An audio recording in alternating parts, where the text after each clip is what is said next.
ರಾಮನಗರದಲ್ಲೂ ಗ್ರಹಣಕ್ಕೆ 1 ಗಂಟೆ ಮುಂಚೆ ದೇಗುಲಗಳು ಬಂದ್ ಇರುತ್ತವೆ. ಜಿಲ್ಲೆಯ ಬಹುತೇಕ ದೇವಾಲಯಗಳು ಬಂದ್ ಆಗಲಿವೆ. ಕೆಂಗಲ್ ಆಂಜನೇಯ ಸ್ವಾಮಿ ದೇವಸ್ಥಾನ, ಕಬ್ಬಾಳಮ್ಮ ದೇವಸ್ಥಾನ, ಅಂಬೇಗಾಲು ಕೃಷ್ಣ, ಮಾಗಡಿ ರಂಗನಾಥ ಸ್ವಾಮಿ ದೇವಾಲಯಗಳು ಕ್ಲೋಸ್ ಇರುತ್ತವೆ. ನೋಡಿ, ಜಿಲ್ಲೆಯ ಬಹುತೇಕ ದೇವಾಲಯಗಳು ಬಂದ್ ಇರ್ತವೆ. ಕೆಂಗಲ್ ಆಂಜನೇಯ ಸ್ವಾಮಿ, ಕಬ್ಬಾಳಮ್ಮ ದೇಗುಲ, ಅಂಬೇಗಾಲು ಕೃಷ್ಣ ಸ್ವಾಮಿ ದೇಗುಲ, ಮಾಗಡಿ ರಂಗನಾಥ ಸ್ವಾಮಿ ದೇವಾಲಯಗಳು ಕ್ಲೋಸ್ ಇರುತ್ತವೆ. ನಾಳೆ ದೇವಾಲಯ ಶುಚಿಗೊಳಿಸಿ ಬಾಗಿಲು ಓಪನ್ ಮಾಡಿ ಅದಾದ ಬಳಿಕ ಪೂಜೆ ಪುನಸ್ಕಾರ ನಡೆಯುತ್ತೆ. ಮುಜರಾಯಿ ಇಲಾಖೆ ವ್ಯಾಪ್ತಿಯ ಎಲ್ಲ ದೇವಾಲಯಗಳು ಬಂದ್ ಇರ್ತವೆ. ರಾಮನಗರದಲ್ಲಿ ಗ್ರಹಣಕ್ಕೆ 1 ಗಂಟೆ ಮುಂಚೆ ದೇಗುಲಗಳನ್ನು ಬಂದ್ ಮಾಡಲಾಗುತ್ತೆ. ಜಿಲ್ಲೆಯ ಬಹುತೇಕ ದೇವಾಲಯಗಳು ಬಂದ್ ಇರ್ತವೆ.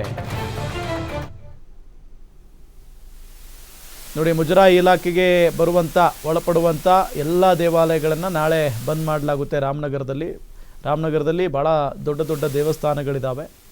ಸೊ ಗ್ರಹಣಕ್ಕೆ 1 ಗಂಟೆ ಮುಂಚಿತವಾಗಿ ಅಂದರೆ 3:20 ಅಂತ ಅಂದಾಗ ಹೆಚ್ಚು ಕಡಿಮೆ 2 ಗಂಟೆಗೆಲ್ಲ ದೇವಸ್ಥಾನಗಳ ಬಾಗಿಲುಗಳು ಕ್ಲೋಸ್ ಆಗ್ತವೆ.